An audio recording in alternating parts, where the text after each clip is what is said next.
Primera de Juan, el capítulo 2, versículo 15. Ahí vamos. Pero antes quiero mandar los saludos de Benjamín, que se enteró que iba a estar hoy acá con ustedes de Temuco. Y Benjamín, mi hijo, está en San Carlos, así que mandó muchos saludos a la asamblea. Quería que se lo hiciera llegar. Y la asamblea en sí también está muy contenta de la invitación, a pesar de que veo poquitos, pero ya se van a ir uniendo tal vez algunos más. Vamos a leer entonces en la palabra del Señor y continuar con el tema de la carta de Juan. La advertencia solemne y un mandamiento profundo, un mandato, una ordenanza del Señor a través del apóstol Juan, con el que comienza este versículo, es: no améis al mundo. Y hermanos, cuando la escritura es enfática, no podemos nosotros tergiversar, suavizar, quitar o aminorar el efecto de un no tan rotundo como el que aquí aparece. Es una prohibición y por lo tal es totalmente imperativo para nosotros el cumplirlo, porque se nos advierte de un peligro muy grande.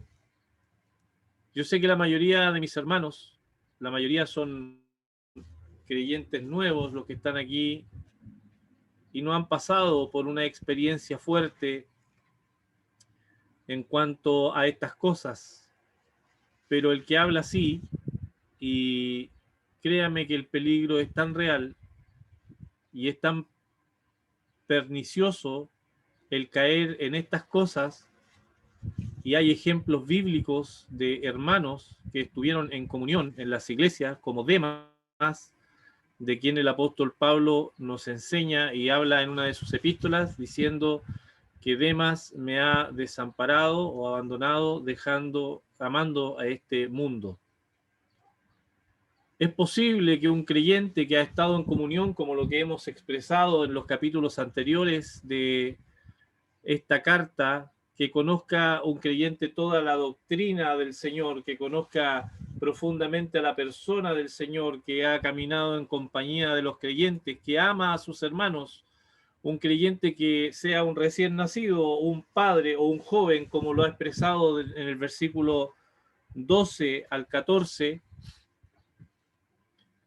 todas estas cosas positivas que ha venido presentando en relación a permanecer en Cristo, un creyente que esté en esta condición de comunión íntima con el Señor, es muy probable que se sienta tentado a amar el mundo.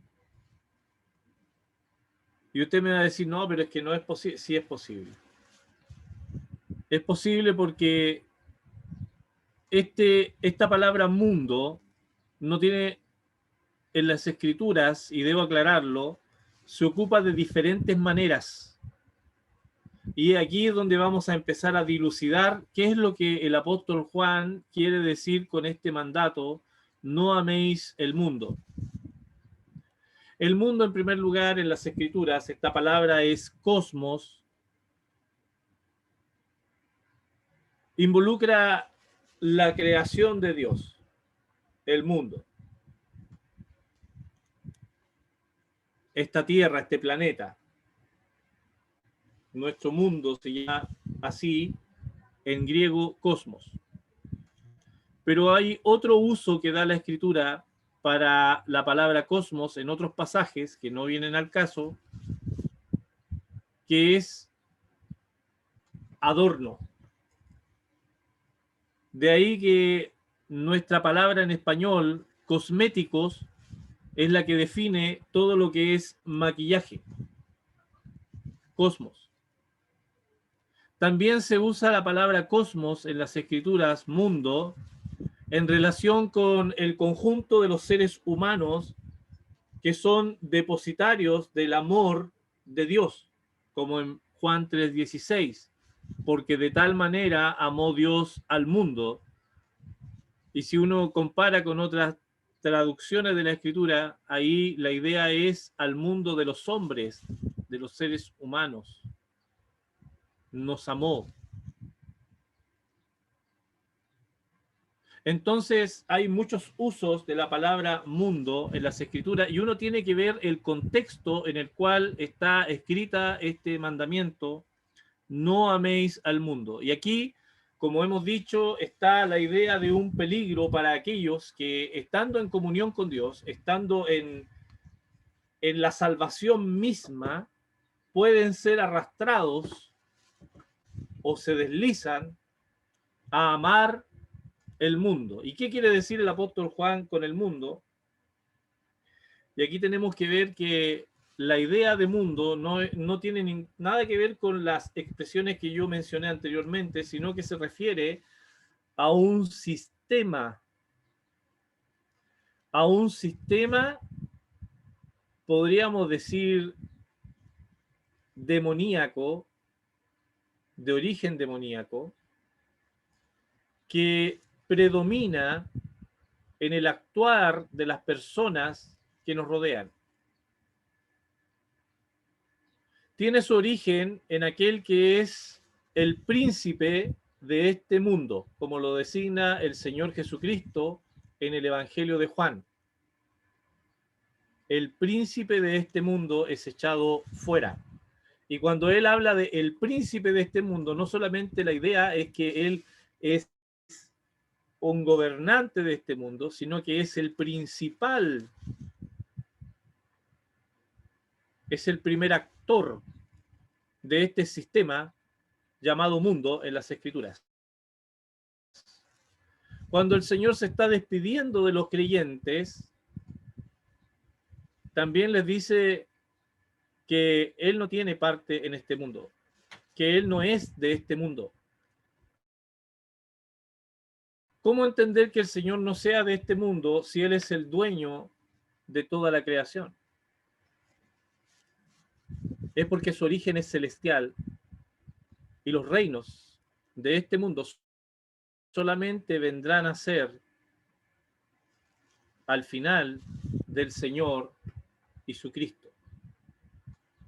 Todo basado en la obra que el Señor realizó en la cruz. Pero el mundo hasta ahora, el mundo como sistema de gobierno, como sistema de control, podríamos llamar, porque hay que pensar lo siguiente: el creador o el principal actor de este sistema es el enemigo, un ser espiritual ciertamente, antiguo, muy antiguo, y viene manipulando las mentes de los hombres y los corazones de los hombres desde la antigüedad, a través de este sistema que lo ha ido, que no es perfecto, pero lo ha ido arreglando en la medida que va avanzando en su actuar.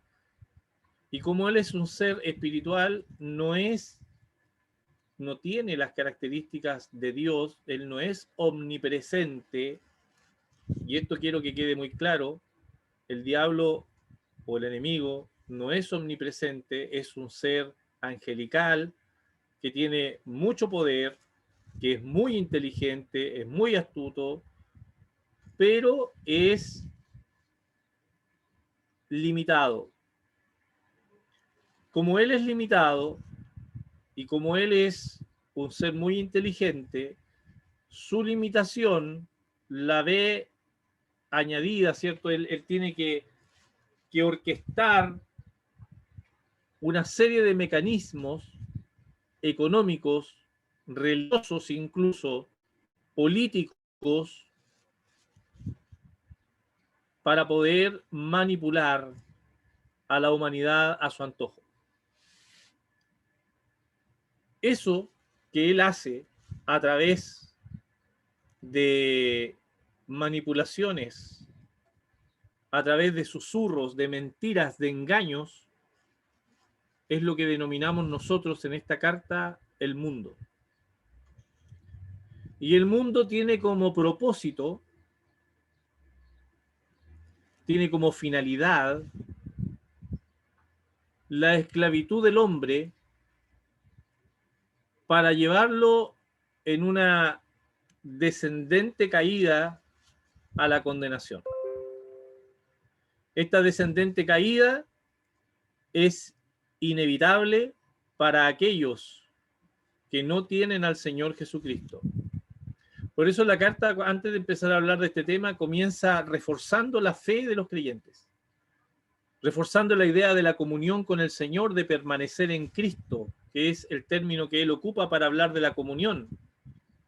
Y se refiere a los creyentes como hijitos, porque aunque sea el creyente más joven, recién nacido en el Señor, el creyente más maduro como los padres, o aquellos jóvenes que son briosos en las cosas espirituales, todos deben tener la seguridad de la salvación, todos deben tener y participar de la plena comunión con el Señor, y todos deben ser advertidos del peligro de que no deben amar el mundo. Entonces, este sistema nos rodea, este sistema adorna, este sistema que nos envuelve a los que estamos en el mundo físico,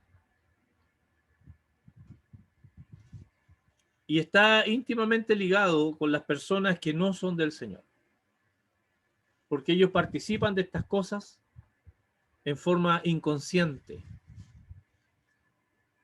Hermano, yo quiero que usted examine el sistema en el cual nosotros vivimos y cómo nos causa, a primeras luces, nos causa cierta repulsión, por ejemplo, algunas ideologías que se están propagando a través de las redes sociales, de las noticias, la televisión, la radio, y que ya están llegando a las puertas de nuestras iglesias. Y que apelan a todas estas cosas que van a aparecer aquí. Vamos a seguir leyendo. El Señor nos ha advertido, no améis el mundo, ni las cosas que están en el mundo. Y no se refiere solamente a las cosas materiales. Porque ya sabemos que el amor al dinero, por ejemplo, que el dinero es de este mundo y que no tiene mayor trascendencia que la de la vida terrenal, amar al dinero es idolatría. Lo dice la Escritura. No lo digo yo. Entonces, cuando él se refiere a las cosas que están en el mundo, se refiere a aquellas cosas que pueden afectar en forma eficaz la vida espiritual del creyente, esta comunión con el Señor. Y dice, no améis al mundo ni las cosas que están en el mundo. Si alguno, y está refiriéndose a creyentes, si alguno ama al mundo, si alguno va a amar este mundo, este sistema mundo, el amor del Padre, qué triste, el amor del Padre no está en él. Para que el amor del Padre se manifieste, perdón,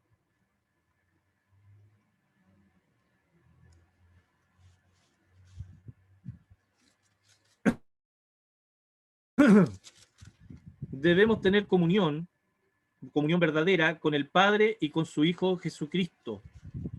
El Señor en el Evangelio de Juan también nos advierte que si guardamos sus mandamientos, el amor de Dios se hace una realidad en nosotros. También aquí en esta carta nos exhorta a que debemos tener esta comunión con el Señor para poder amarle, y de ese amor del cual vamos a participar debe hacerse patente, debe hacerse manifiesto hacia los hermanos. Lo va a seguir aclarando en la carta, si esta carta va a retomar todos estos temas y los va a volver a exponer en una profundidad mayor. Ahora estamos haciendo un pequeño resumen para aclarar las ideas, pero amar al mundo, dice, y las cosas que están en el mundo, tiene una consecuencia El amor del Padre no está en él.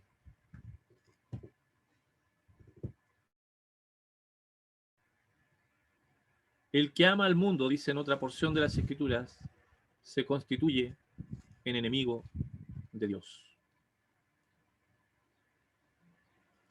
Y fíjese que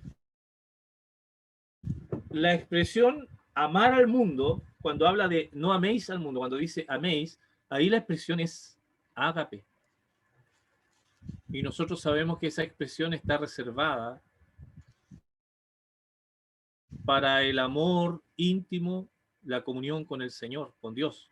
Es el amor soberano, es el amor que sale de Dios, ¿cierto? A través del Hijo y llega a nosotros y de nosotros se genera nuevamente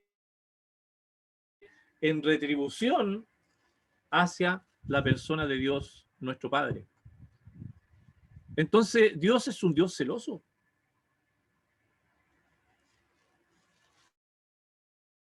El Espíritu del Señor también nos cela en nuestro actuar, en nuestro cuerpo. Él nos anhela, nos anhela celosamente, dice la Escritura, perdón. A veces me confundo en los términos, pero la idea es que Dios es un Dios que cela, es un Dios celoso, es un Dios que no quiere compartir este amor con las cosas que no son de Él. Nosotros somos de Él, por la gracia del Señor, hemos sido comprados con sangre, al precio de la vida de nuestro Señor Jesucristo. Él pagó nuestra redención y ha pagado nuestro precio por nuestro pecado y nosotros somos de Él. Por eso Él nos ama. Por eso ese amor ágape es nuestro y nosotros tenemos el deber, tenemos la responsabilidad y el privilegio de expresarle a Dios todo este amor de vuelta a través del Señor Jesucristo. Nadie puede ir al Padre si no es por Él. Entonces, Él es el camino al Padre. Él es el sendero por el cual debemos volver con la adoración a este Dios todopoderoso que nos ha amado de esta manera sin igual. Él no quiere compartir eso con el mundo. Eso es de Él. Este ágape, este amor, Él permite que nosotros lo manifestemos hacia otros creyentes, que lo manifestemos al Señor y a través del Señor se lo manifestemos a Él en el Espíritu. Pero no debe salir de ahí, nuestra comunión es ahí. Por eso nosotros no debemos tener comunión con personas que no son creyentes. Por eso nosotros no debemos unirnos en yugo desigual. Por eso nosotros no deberíamos tener sociedad, aunque sea en forma de amistad comprometida, ¿cierto? O una sociedad económica, con personas que no son del Señor. ¿Qué dice la Escritura? No os unáis en yugo desigual con los incrédulos. No tenemos parte, dice en Primera de Corintios, o sea, no deberíamos participar con ellos. Y no es en una forma despectiva. Es porque ellos debieran venir primero al Señor y cuando estén en Cristo, como nosotros permanecemos en Cristo, nos vamos a juntar con ellos y seremos una familia de Dios. Pero si no, estaríamos haciéndolos participar de algo que es de Dios y para Dios.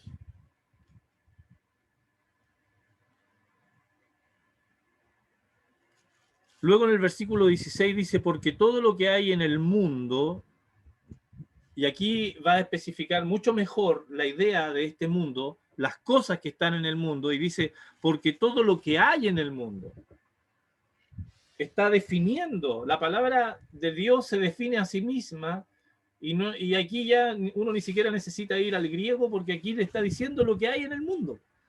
No son cosas materiales, pero sí pueden estar identificadas en cosas materiales, y lo vamos a ver. Dice, porque todo lo que hay en el mundo, ¿qué hay en el mundo? Los deseos de la carne. Mira lo que ocupa el mundo, mira lo que ocupa Satanás a través del mundo para seducir al creyente. Y al inconverso también, aunque el inconverso no siente estas cosas. Nosotros somos advertidos de estas cosas. Tú, hermano, hermana, nuevo en la fe, has sentido, yo te lo digo porque yo lo viví, el deseo de algo que es carnal,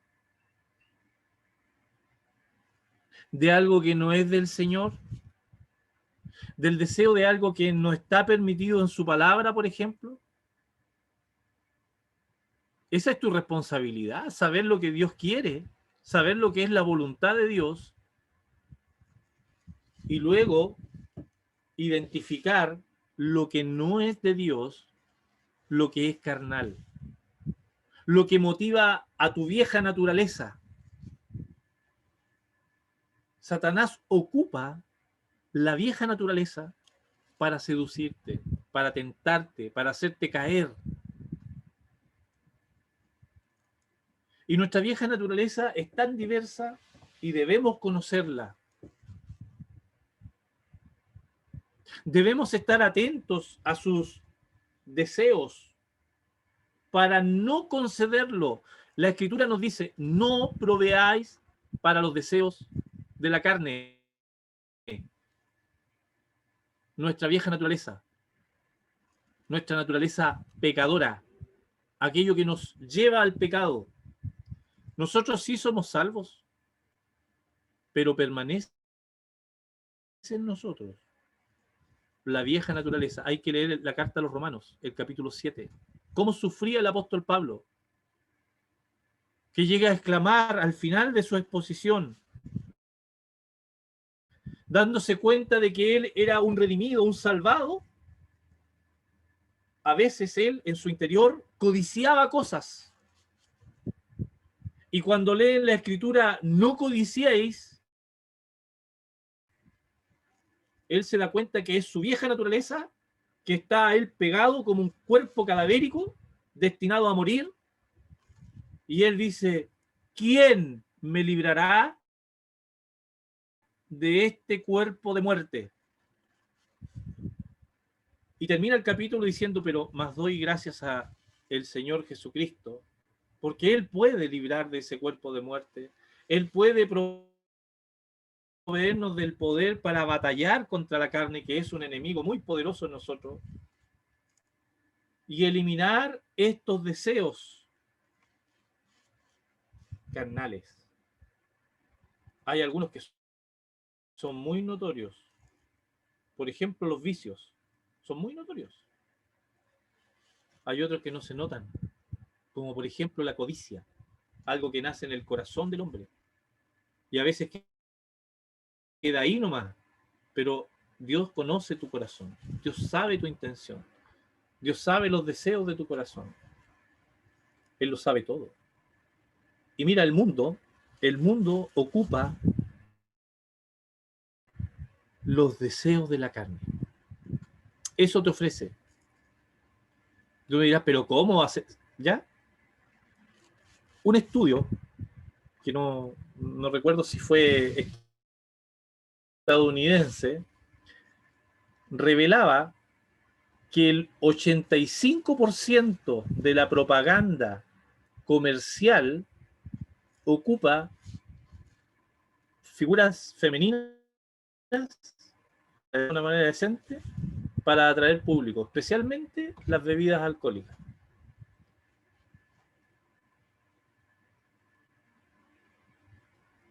¿No hay ahí deseos de la carne? ¿No hay ahí también el incitar a consumir alcohol, que sabemos que es un vicio tan terrible que ha destruido familias completas? Entonces, démonos cuenta que el mundo vive de eso. Para ellos es normal. Para las personas que están en este sistema es normal. Para los creyentes debiera alertarnos. Hermanos, se ha descubierto, y lo digo con temor, y con mucho cuidado, yo no quiero que se malinterprete, pero hay hermanos o personas que dicen ser creyentes y que incluso predican la palabra, que se han descubierto que ven pornografía. Y eso lo provee el mundo. Y se ata eso a su corazón. Ahora a lo mejor usted no cometerá esos pecados tan terribles. Pero hay cosas que a nosotros nos agradan, por ejemplo, la música. ¿Qué música escuchamos? Yo sé que hay hermanos que han llegado a conservarse en ese tipo de cosas, pero debo advertirle a los más jóvenes. Yo tengo un hijo que hace poco se ha convertido y él debe saber que estas cosas atraen y seducen. ¿Dónde está la sabiduría? Leíamos el otro día. La inteligencia en relación con Dios en su palabra. Solamente las cosas espirituales como la palabra de Dios, el meditar, la oración, el prepararnos para la venida del Señor, eso es lo que a Dios le agrada. La adoración, la comunión, las reuniones, el cantar himnos. Eso puede prevenir una tentación. Pero si tú te dejas guiar por los deseos de la carne, si tú no le pones control a tu carne y más encima estás inmerso en un sistema como es este mundo, terminarás amando el mundo porque estas cosas te van a agradar. ¿Sabes? No solo Demas amó el mundo y se fue, dejando al apóstol Pablo.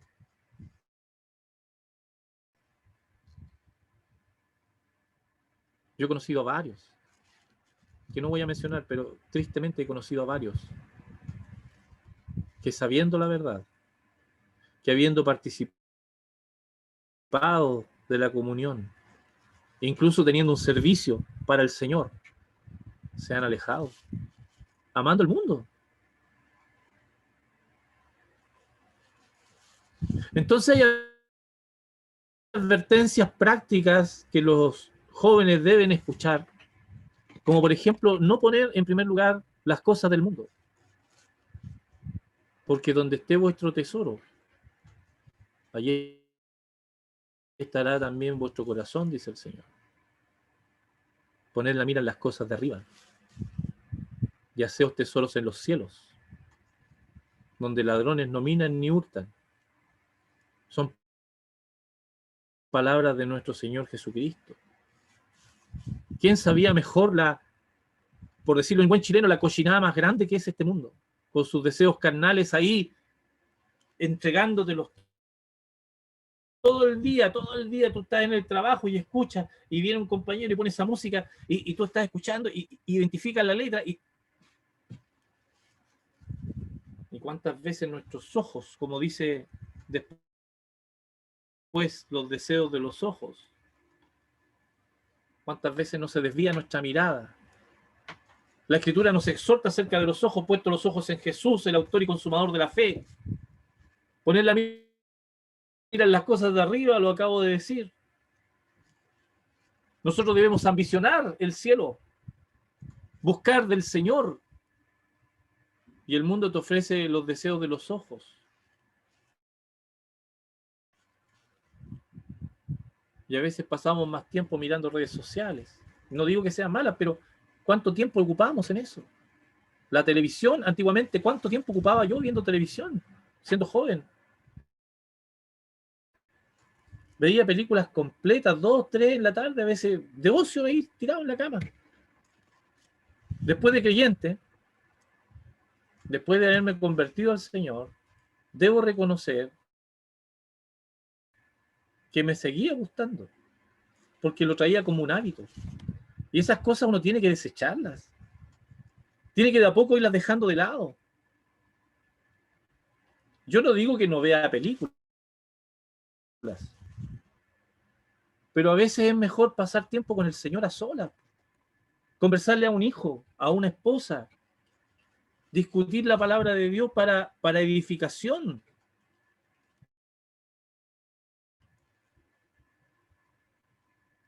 Pero nuestros ojos se desvían, y se desvían por cosas que a veces son lícitas.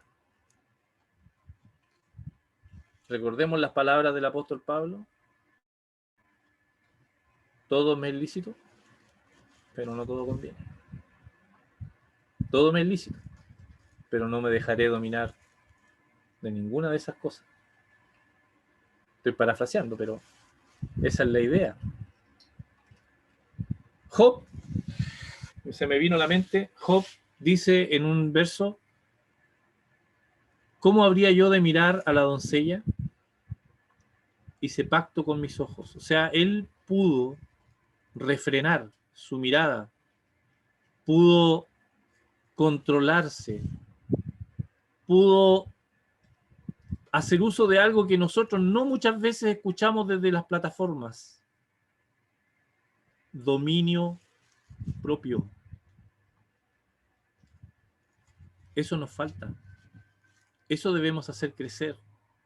Yo escuchaba a un hermano de Venezuela hace poco, recomendado por mi hermano Carlos que está ahí, lo conversamos, y él estaba enseñando acerca de esto, del dominio propio. No con esas palabras, pero es la misma exposición que hizo el apóstol Pablo frente al rey Agripa. Que cuando el rey Agripa escuchó hablar del dominio propio, al tiro echó para atrás. Porque sabemos que los gobernantes romanos eran desenfrenados. Y eso es lo que más le duele a la gente escuchar. El dominio propio. ¿Cómo yo tengo control? ¿Cómo yo le puedo pedir al Señor que me controle? Entregarle el control al Señor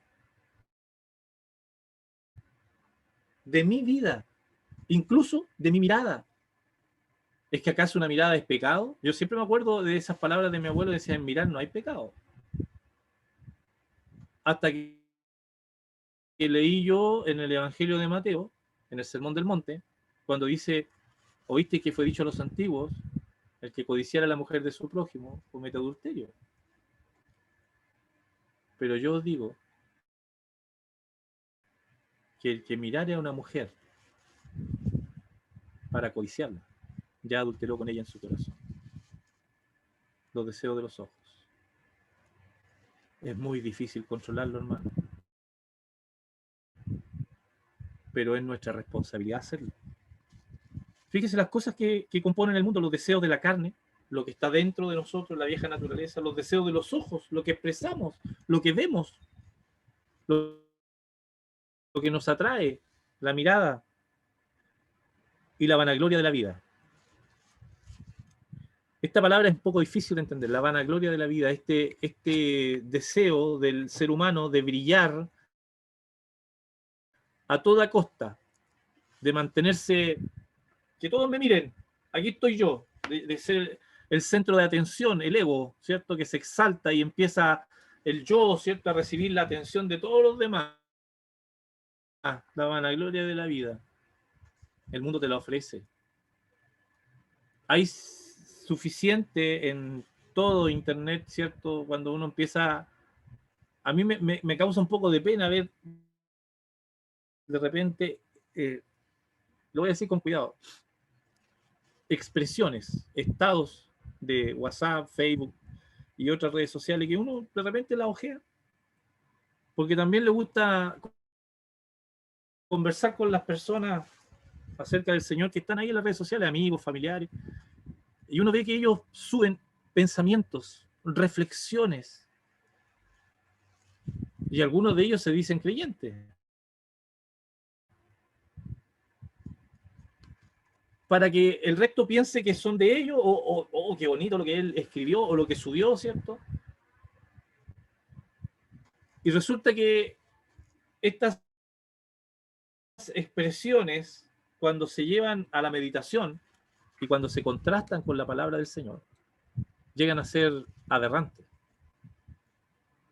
Sobre todo aquellas que apoyan lo que mencionaba al principio, las ideologías que hoy en día se promueven. Por ejemplo, yo soy dueño de mi cuerpo. ¿Es cierto eso? Eso no es cierto. Tú no eres dueño de nada. Los creyentes sabemos que no somos dueños de nuestro cuerpo. Nuestro cuerpo también, al igual que nuestra alma y nuestro espíritu, ha sido rescatado por el Señor. Es su posesión. Yo no puedo hacer lo que quiera con mi cuerpo. No puedo vestirme como yo quiera, en el sentido estrafalario de la palabra, ni puedo andar como a mí se me antoje. Porque yo no, yo con eso lo único que estoy tratando de hacer es llamar mi atención. Yo tengo compañeros de, bueno, tenía porque me cambié de trabajo de construcción, pero una de mis compañeras de trabajo me dijo un día que ella se había pintado el pelo morado y por eso tenía el pelo tan dañado. Y claro, ella no es creyente, pero me daba pena porque le dije yo, pero ¿por qué hiciste eso? Me dijo, porque el cuerpo es mío, pues yo tengo que probarlo todo. Era para llamar la atención, pues. Era para ser diferente. Es la vanagloria de la vida, es lo que el mundo te ofrece. Algunos se cortan el pelo, otros se rapan. Bueno, yo lo hago porque yo no tengo, pero de verdad es triste ver que la gente necesita tener un centro de atención sobre sí y para eso usa las diferentes artimañas que el diablo le ofrece a través del sistema mundo. Hay creyentes que han caído en esta vanagloria de la vida en el juego de la política y se han vuelto defensores de ideales para ellos figurar en algún puesto de gobierno, en algún cargo, por ahí, tratando de defender los supuestos derechos de los creyentes. O sea, se están poniendo como defensores de la fe en un mundo politizado. Según las escrituras, eso no es del Señor. Y nosotros no debiéramos participar de esas cosas tampoco. Hermano, yo creo que con esto uno debiera revisar su fidelidad a Dios. No améis al mundo. Y todas estas cosas, dice al final del 16, para terminar, no provienen del Padre, sino del mundo. Y fíjese lo que dice el Señor. Y el mundo pasa y sus deseos, ha hablado de los deseos de este mundo, están destinados a sucumbir, van a perecer. Lo dice el libro de Apocalipsis. Pero esto no es el fin. Hoy no es el fin del mundo, como este sistema que nosotros conocemos, pero dice aquí el que hace la voluntad de Dios. Por eso es importante que tú conozcas cuál es la voluntad de Dios. ¿Qué es lo que Dios quiere? La voluntad es la expresión del querer de Dios, lo que Él desea, lo que Él anhela, lo que le produce placer a Dios, lo que a Él le agrada. ¿Lo sabes? Entonces dice aquí, el que hace la voluntad de Dios, mira esto, permanece para siempre. Ah, pero si yo soy salvo. Sí, pero mira, esto es algo más allá. Permanece para siempre. Hay un pasaje que no lo pude encontrar, pero me acuerdo, parafraseándolo de memoria, dice que los justos, ¿cierto? Van a sufrir la muerte, es lo que es la idea, y dice, pero sus obras con ellos siguen. O sea, la memoria de los justos, lo que ellos hicieron en vida, lo que hicieron mientras estaban en esta existencia, con ellos sigue, se perpetúa, llevan un peso de gloria para el Señor. Yo conversaba con mi hermano Carlos el otro día, hasta alta hora de la noche, acerca del tribunal de Cristo y cómo él siente un temor, y es cierto, o sea, hay un temor muy grande en el creyente de presentarse al tribunal de Cristo. Porque cuando uno examina estas cosas, realmente uno queda pequeño. ¿Cuántas veces me he deslizado? ¿Cuántas veces mi testimonio se ha arruinado? ¿Cuántas veces yo me constituí en enemigo de Dios? No en el sentido de perder mi salvación, sino en el sentido de que ya no estaba haciendo lo que a Él le agradaba. Y era merecedor de la disciplina, de la reprensión, de la exhortación, más que de su beneplácito, de su amor, de su gracia, su misericordia sobre mí. ¿Somos cuidadosos con nuestra vida cristiana, con nuestra vida de santidad? ¿Miramos las cosas del mundo como algo malo? ¿Sabes qué? Esta advertencia en el capítulo 2 va a dar paso a algo mucho más grande y más siniestro. Yo dije que el mundo no se iba a acabar todavía porque tiene que venir una máxima expresión de este mundo. La máxima expresión de este mundo iba a estar en el versículo 18. Hijitos, ya es el último tiempo y según vosotros oísteis que el anticristo viene. Juan está haciendo la idea de que en el futuro va a venir un personaje que él en sus escritos denomina el anticristo, el que está frente a Cristo y en oposición a Cristo. Esa es la idea, anticristo. Así ahora han surgido muchos anticristos. Y ya Juan lo trae al tiempo presente donde él está escribiendo y le está advirtiendo a los creyentes. Ahora hay muchos. Por esto conocemos que es el último tiempo. En un sentido dispensacional es el último tiempo. No hay más tiempo, no hay más advertencia. Se va a llevar a cabo todo esto. Estos anticristos, versículo 19, salieron de nosotros, pero no eran de nosotros.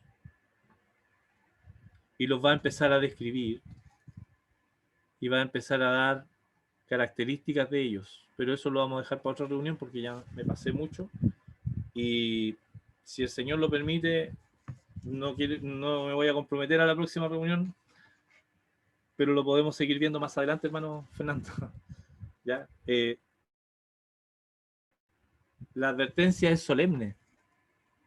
No améis el mundo. Es con lo que comienza. Y debemos analizar de qué se trata. Y debemos prepararnos porque viene algo fuerte, que a lo mejor nosotros no lo vamos a experimentar, de hecho, pero vamos a ver las manifestaciones de esto. Y lo estamos viendo. Lo estamos viendo. Cómo se ha revelado, por así decirlo, este ministerio de la iniquidad tan escondido en los siglos pasados, pero que siempre ha estado en vigencia, siempre ha estado presente, siempre ha estado ahí la mente maligna tratando de hacer caer a los creyentes. La advertencia es contingente para el día de hoy. Nos sirve, es útil. Úsela, hermano. Que el Señor bendiga su palabra.